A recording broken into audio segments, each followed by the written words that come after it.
In the early hours of May 3, 2022, prison officials at the Mangong prison in South Africa were notified of a suspicious fire which broke out in cell 35. This was a solitary cell meant for extreme cases only, and was often left unoccupied due to the odd positioning of the cell, which was basically hidden from view due to a blind spot in the CCTV network.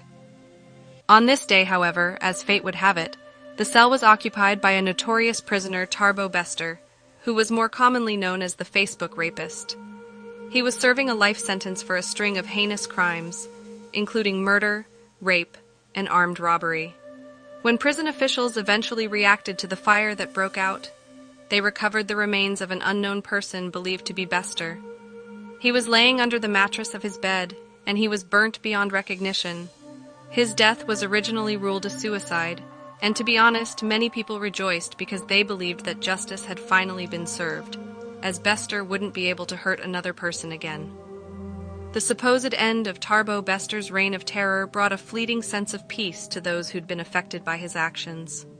However, just 10 months later, a user on social media uncovered something so shocking and disturbing that it shattered any remnants of solace. As she mindlessly scrolled through social media, a user stumbled upon a seemingly ordinary photo. It depicted South African influencer and celebrity doctor Nandipha Magudumana shopping at the Sandton complex. The photo was taken by an admiring fan who couldn't resist capturing their favorite influencer in the moment.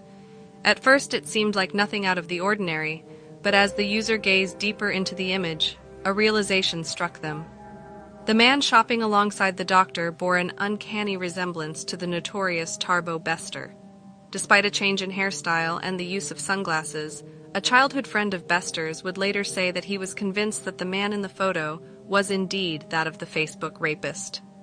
The photo spread across social media platforms at lightning speed, igniting a firestorm of opinions and debates. Some argued that the man in the photo was undoubtedly Thabo Bester, while others vehemently disagreed. And while opinions were certainly divided, one thing that everyone could agree on was that it was impossible for it to actually be him, as Thabo died in the prison fire in May 2022. But as the debate raged on, cracks in the official story began to surface, and suddenly, nothing was certain anymore. The prison mugshot of Thabo Bester showed him towering at 5.6 feet, yet a leaked autopsy report claimed that the body recovered was that of an adult male standing at a mere 4.6 feet. The report also stated that the cause of death was blunt force trauma to the head, with no signs of smoke inhalation, leading to the conclusion that the person was already dead before the fire even started. The story was becoming more and more like a Hollywood thriller, where truth was stranger than fiction. The inconsistencies were eventually too great to ignore, and the public was left with more questions than answers. Had Bester really perished in the fire, or had he managed to escape? How had he broken out of one of South Africa's most secure prisons? And the most haunting question of all, who was the person found burnt beyond recognition in the cell? The public's demand for answers grew stronger, and it wasn't long before prison officials were forced to respond.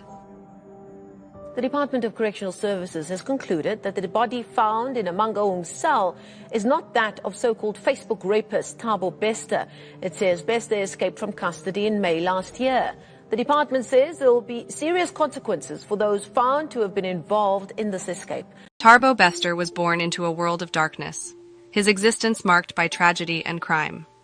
Born on June 13th, somewhere between 1983 and 1986, his mother was only 16 when she was brutally raped by a local storekeeper who offered her a ride home after visiting her sister. He was subsequently raised by his grandparents, and from a very young age he seemed to be destined for a life of crime. When he was only 4 years old, his grandfather found him in possession of a large wand of cash, and after confronting Thabo, he told him that a neighbor had given it to him. His grandfather then took him to the lady's house, and when they got there, she didn't even know that the money was missing. A year later, when Thabo was 5, the owner of a local tavern confronted the family after Thabo admitted to stealing a bottle of coins from the family's home. By the time Thabo was 17 years old, he had already completed his first stint in prison. He was charged and convicted of house burglary and stealing from someone in the community. In 2004, he was released into the care of his mother, but his criminal tendencies continued to flourish. In 2005, Just as social media was gaining momentum, Thabo Bester embarked on a new career as a con man. Posing as an international scout, he approached aspiring models online and promised to send them for auditions and arrange brand collaborations, all for a fee to belong to his fake agency. However, it wasn't just money that he took from his victims. He would gain their trust, meet some of them in person, and then rob them of their possessions. His scheme was eventually uncovered in 2009 when he was charged with fraud and sentenced to 3 years in prison. Despite serving only 2 years, he was released on parole in 2011, ready to wreak havoc once again. Shortly after his release in 2011, Thabo doubled down on his deceitful ways, taking his model agency scam to new heights. He continued with his scam of pretending to be an international scout, but now also forged paperwork to secure chartered planes, luxurious hotel rooms, and expensive camera equipment, all while providing fake payment receipts. He'd then fly down aspiring models with promises of success, only to rob them of their possessions and sell the expensive camera equipment he acquired. He was eventually nabbed at the end of 2011, where he was charged for robbing and raping 2 women. Thabo was then released on bond while the investigation continued. That same year, he also met an aspiring model and car saleswoman, Nomfundo Tihulu, who sold him a BMW. He once again posed as an international talent scout and quickly charmed his way into Nomfundo's life. The two became close and eventually dated for a short while, before Bester stabbed her to death at a bed and breakfast in Cape Town. He was arrested in 2012 and found guilty of the murder of Nomfundo Tihulu, as well as the rape and robbery of the 2 women in 2011. He was sentenced to life in prison with the possibility of parole after 25 years. The courts were well aware of Thabo Bester's dangerous nature, so they deemed it necessary to send him to the Manhunt Correctional Services, a maximum security prison run by multinational private security firm G4S as part of a public-private partnership. Dubbed as an upscale, well-run, and highly secure facility, Manhunt was the second largest private prison in the world. This facility was supposed to be a place that even the most hardened of criminals would fear, but as you will find out later, the things that were allowed to happen here would make you sick to your core. But let's first start with the night of the inexplicable and suspicious fire. Fellow inmates at the prison said that Thabo Bester was a moody inmate who always seemed to be in a somber mood. However, in the days leading up to the fire, he was unusually happy, telling inmates that he wouldn't be around much longer. They thought it was strange but didn't pay too much attention to him. On May 2nd, 2022, without warning, Bester was removed from his cell he shared with other inmates and told he was being placed in solitary confinement. The reason for his removal wasn't revealed, but it was said that Bester was kicking and screaming, putting up a show. At 3 a.m. on the morning of May 3rd, an official reported a mysterious smoke coming from the wing where Thabo Bester was held. The police were only called at 4:25, nearly an hour and a half later. The call wasn't answered because they'd apparently had the wrong number on file, and officials then dialed 10-111, South Africa's version of 911, at 5 a.m. that morning. Medical services at the institution declared Thabo Bester dead at 5:10 a.m., and police arrived at 6:45 a.m. An initial investigation of the scene declared that Thabo Bester committed suicide by setting his cell alight using a lighter he had with him, as prisoners who smoke was allowed to carry a lighter on them. The body was sent to the state pathologist who performed an autopsy on the body, as well as to conduct DNA tests, but this is where holes would start to appear. Initial reports from the pathologist confirmed that the person died of blunt force trauma to the head, and that there were no signs of smoke inhalation in the lungs. The report also stated that the pathologist noticed a strong odor of accelerant on the body. They could, however, not confirm if the body was indeed that of Thabo Bester, because the country had a backlog of DNA tests, and it typically takes about 4 months for results to be returned. Back at the scene of the prison, authorities noticed that a number of CCTV cameras were tampered with, and that it wasn't pointing in the correct position.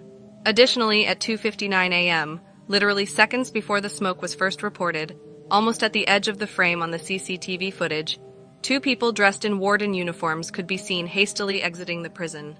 The footage could not determine who these people were. It was clear that the suspicion of foul play was warranted, and officials were determined to uncover what had happened, and they were especially interested in the DNA results. However, 3 days after the fire broke out, celebrity doctor and influencer Nandipa Magudumana approached the state mortuary. She informed them that she was the customary wife of Thabo Bester and demanded that the body be handed over to her so that she could bury her husband.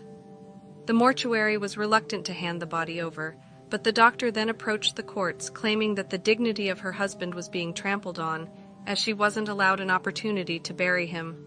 In court records, she claimed that she and Thabo met at university and that they rekindled their relationship in 2019 and eventually got married in 2020 in line with customary law. This was a strange statement to make because court records reflected that Thabo dropped out of school when he was 11 years old, and Nandipa was still officially married to her ex-husband even though she claimed to be divorced. Even though there was a lot of questions still up in the air, the body was eventually handed over to Nandipa, and she immediately took it to a crematorium where she intended to cremate it.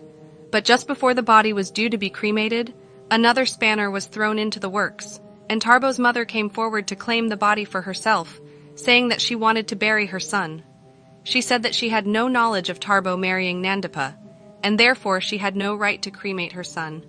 The courts then ruled that the body be returned to the state mortuary while the situation was being resolved. Despite the body having been returned to the morgue, Nandipa went on with her life and it was business as usual.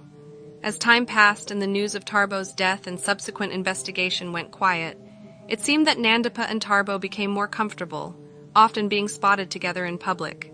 That's also when the infamous photo was taken, putting the case firmly back into the spotlight.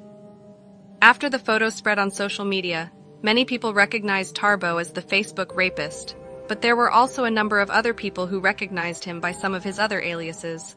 One person recognized the man in the picture as Tom Matsep, the CEO of 21st Century Media Company. It turns out that while Thabo was incarcerated, he ran a fake events and production company, which was made to look like a subsidiary of 21st Century Fox. He also claimed to be family of South Africa's richest man and mining magnate Patrice Motsepe, in an attempt to make himself look more credible. The company even had a glitzy launch at the Hilton Hotel in Sandton in 2018, and the event was attended by various celebrities and members of Johannesburg's high society. The event took place on June 13th, the day of Tharbo's birthday, and attendees were told that the chairman of the company, Mr. Tom Motsepe, couldn't attend because he was on a business trip, but would video call in from New York. Unbeknown to the audience, the man appearing on the big screen in front of them was actually the convicted rapist and murderer Thabo Bester, calling in from prison. Thabo, who was dressed in a snazzy suit, which was definitely not prison attire, had the entire audience sing happy birthday to him. Happy birthday, dear Tom. Happy birthday. We hope you're not crying.